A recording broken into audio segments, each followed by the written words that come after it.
Salut les filles en forme! J'espère que vous allez bien. Bienvenue à ce premier Real Talk de 2024 parce que oui, les Real Talk vont rester tout au courant de l'année. Je vais en faire un à toutes les 2 semaines, en plus d'accueillir des femmes hyper inspirantes à tous les jeudis, au jeudi midi des femmes.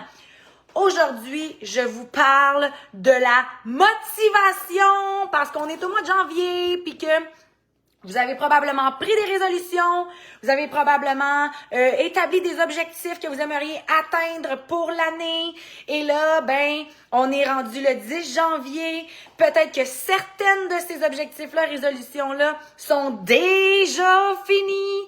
Ou peut-être que vous êtes en train de vous dire « Oh mon Dieu, comment que je vais rester motivé à les atteindre? » Ou « Comment que je vais me motiver à les atteindre parce que peut-être que vous n'avez même pas commencé votre objectif de 2024. Eh bien, me voilà les amis! Top 8 des choses qu'il faut faire pour rester motivé. Numéro 1. Dès que tu as un objectif en tête, il doit avoir un plan de match qui va avec. Qu'est-ce que tu vas faire comme action pour arriver à atteindre ton objectif? Il doit être séparé en plus petites actions possibles qui va te permettre de rester en action. Donc, avoir un plan de match pour chaque objectif. Si tu as 8 objectifs, tu as 8 plans de match. Tu as 2 objectifs, tu as 8 plans de match. Deuxième numéro 12 pour comment rester motivé. Avoir des objectifs réalistes. Tu veux perdre 30 livres en 1 mois? OK, c'est possible, mais comme c'est loin d'être réaliste, là. Donc, avoir des objectifs réalistes, faisables, et que tu peux commencer par des baby steps. Donc, le plan de match est vraiment important parce que ton objectif, s'il est réaliste, tu vas commencer par intégrer des petites choses pour te rendre vraiment à la big picture.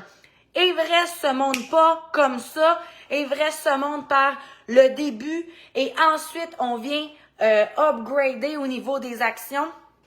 Donc, des objectifs réalistes et commencer par des baby steps.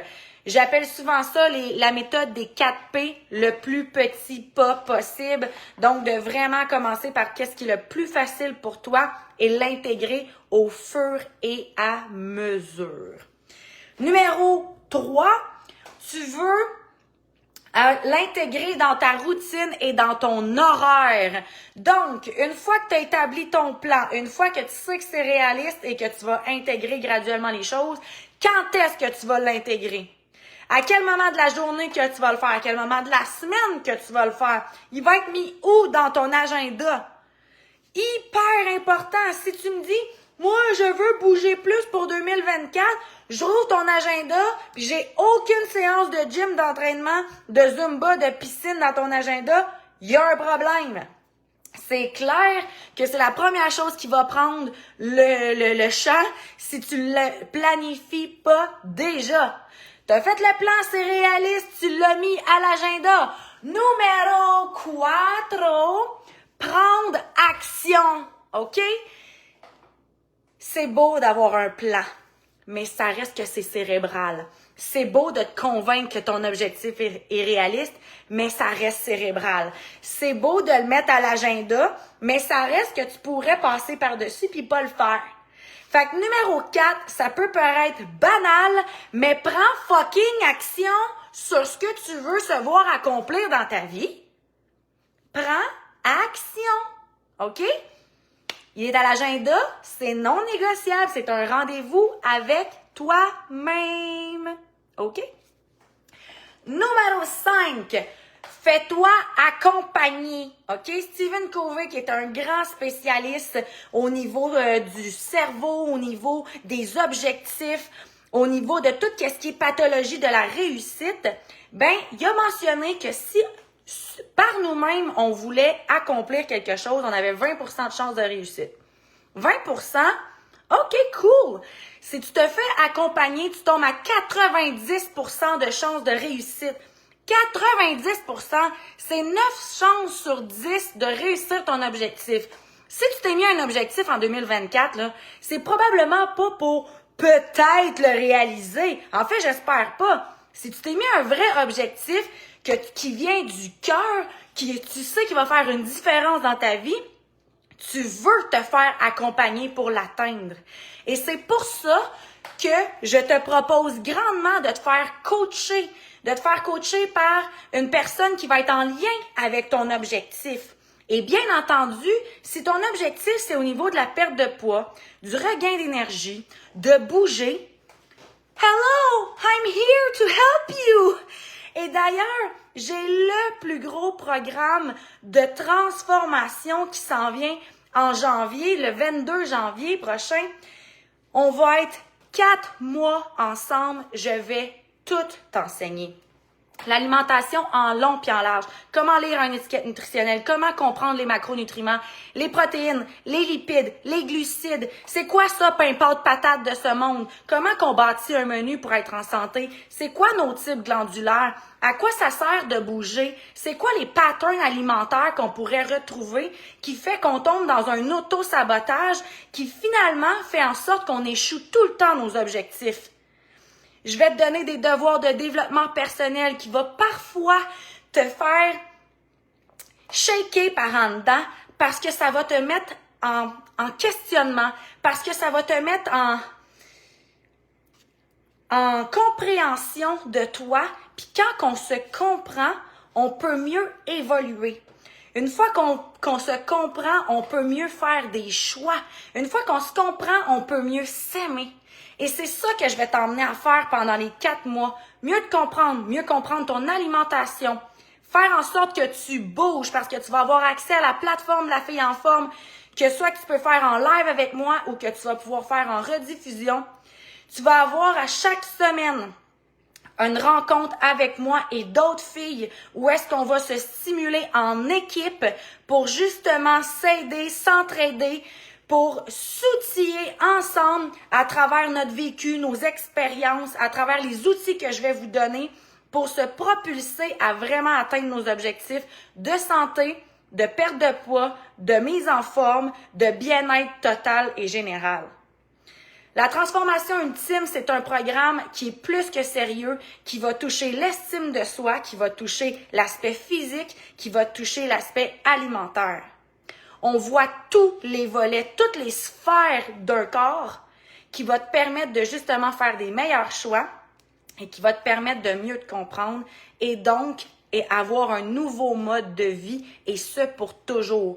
Parce que mon but, c'est de t'enseigner les choses pour que après ça, je sois la dernière coach que tu aies de besoin pour vraiment venir comprendre ton alimentation et par la suite être capable d'entreprendre tes propres choix au niveau de ta santé. Ça, c'est la transformation ultime. Si tu as envie d'avoir des informations, tu as juste à m'écrire en privé. Le prochain groupe démarre le 22 janvier prochain. Numéro 6 de comment rester motivé, visualise. Prends un moment dans ta journée pour te concentrer sur ce que tu souhaites se voir réaliser. Pourquoi? Parce qu'on a tout un petit système réticulé activateur en arrière de la tête qu'on peut appeler l'inconscient qui va, si tu te mets à visualiser les choses, qui va t'aider à voir les opportunités dans le réel. Donc, c'est un peu comme si tu te mets à vouloir acheter une BMW blanche, tu te mets à en voir partout, ben imagine que si tu as envie de prendre soin de toi et que tu te mets à le visualiser, que tu te sens bien dans ton corps, que tu es active, ben c'est très possible que la vie t'envoie des opportunités d'un nouveau cours de groupe que tu n'avais pas vu, qui est à juste une rue de chez vous, ou qui t'envoie des nouvelles connaissances, une nouvelle amie qui vient t'écrire sur Facebook, qui est revenue en ville, puis qu'elle aime aller marcher à tous les jours. Bref, visualisez votre objectif. Je veux là être votre ami qui vous appelle au mois de mars puis qui vous dit « Hey, c'était quoi ton objectif de janvier? » et que vous me le nommiez comme ça parce que vous l'avez visualisé à tous les jours et parce que c'est quelque chose de tellement sérieux pour vous qu'il est peut-être affiché soit sur le frigo, soit dans votre fond de sel, mais que vous en faites pas une obsession, mais que vous savez très bien que c'est vers là que vous vous en allez et qu'il n'y a rien qui va vous empêcher d'atteindre vos objectifs. Numéro 7, ne pas oublier la célébration. Célébrer. On est des humains de plaisir. Pourquoi vous pensez qu'on aime manger? Pourquoi vous pensez qu'on aime boire? Pourquoi vous pensez que on aime bien mieux rien faire relaxer que de travailler, que de s'acharner sur des choses? On est un humain qui aime le fun. On est fait pour avoir de la joie. On est fait pour sécréter de la sérotonine. Pourquoi vous pensez que les cellulaires ont été inventés? Pourquoi le ding-ding-ding nous rend tellement stimulés? Ça nous fait sécréter de l'hormone du bonheur. Donc, à travers votre plan de match du début, allez intégrer des choses qui vont vous permettre de célébrer à chaque étape accomplie. Donc, action numéro 1 va avec telle célébration. Action numéro 2 va avec telle célébration. Attention! Une célébration, c'est pas nécessairement l'antagoniste de notre objectif. Un peu comme ce que je disais hier dans la conférence. Si, mettons, ton objectif, c'est de perdre du poids, si tu as perdu 2 livres, à chaque 2 livres, puis que tu te permets d'aller manger une crème glacée, ben, ça pourrait être ça si tu veux, mais ça serait quoi le but, tu sais? En fait, peut-être que ça pourrait être d'aller te faire masser, ou peut-être que ça pourrait d'aller au cinéma, parce que c'est quelque chose que tu te permets pas souvent.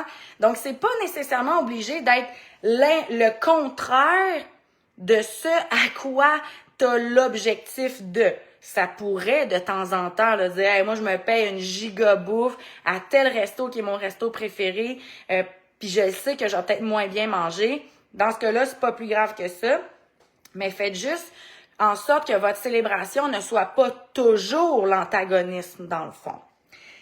Et enfin, numéro 8, le dernier et non le moindre, permettez-vous l'erreur. Ce que je veux dire par là, c'est permettez-vous de revisiter l'objectif en temps et lieu. Là, c'est sûr que je parle beaucoup de perte de poids, hein, c'est ça mon dada, moi. Fait que si votre but, c'était de perdre 30 livres cette année, puis que vous vous rendez compte que finalement, c'est plus compliqué que vous pensiez, vous aimeriez peut-être le faire sur 6 mois au lieu de 3. Peut-être que vous allez vous rendre compte que finalement, c'est plus 30 livres qui vous intéressent parce que on vous a appris que le poids sur la balance, c'était pas nécessairement le plus important. Mais peut-être que vous allez revisiter l'objectif puis dire, hey, j'aimerais rentrer dans ma robe de mariée, que j'étais tellement bien, v'là 2 ans, puis que je me sentais forte, puis je me sentais belle, puis je me sentais vraiment comme alignée dans mon corps, vraiment comme je me sentais bien, tout court. Donc, permettez-vous de revisiter l'objectif s'il y a lieu de le revisiter. Revisiter le plan d'action, revisiter les célébrations. On est une planète en changement, on est un humain de changement. Donc, permettez-vous de l'amour, de la douceur, de la bienveillance à travers ce processus-là pour pas rester trop rigide et à un moment donné, donc, tomber comme dans la frustration de l'atteinte de l'objectif, mais plutôt de rester dans la fluidité, l'amour et la bienveillance envers soi et l'atteinte de son objectif.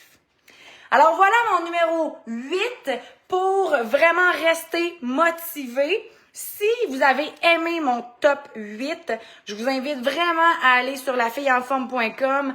Dans les conférences, hier, j'ai fait une conférence sur comment atteindre ses objectifs de 1h30 et on a été vraiment encore plus pointilleux au niveau de ces 8 to-do à faire pour rester motivé. Ça a été vraiment super puissant. Donc, si tu veux te la procurer, c'est 25$ plus taxes. Tu vas recevoir par email le lien de rediffusion. Et je veux terminer avec quelque chose de vraiment important parce que le titre de mon podcast, c'est « Comment rester motivé, les 8 étapes ». Sauf que je dois t'avouer quelque chose. La motivation, c'est éphémère, OK? La motivation, c'est ce qui va t'amener à entreprendre un changement. Sauf que de maintenir ce changement-là, si tu penses que c'est en gardant la motivation, tu vas peut-être te rendre compte que ton objectif, il ira pas loin, loin. OK? Rapidement, la motivation doit devenir de la discipline. Ouf! Un mot qui fait mal au... Salut! Je comprends pas pourquoi, mais le live s'est fermé. Donc, je tenais juste à terminer et à faire une conclusion pour te revenir sur la différence entre la motivation et la discipline. La motivation, c'est ce qui est éphémère, c'est ce qui te fait démarrer quelque chose. La discipline, c'est ce qui va te faire maintenir le plan d'action pour vraiment aller vers l'atteinte de l'objectif. Alors, le plus rapidement que tu peux tomber de la motivation à la discipline avec les 8 étapes, ça va vraiment être le best. Ceci dit, je te souhaite une merveilleuse soirée. Au plaisir de t'enseigner dans la prochaine cohorte de transformation ultime.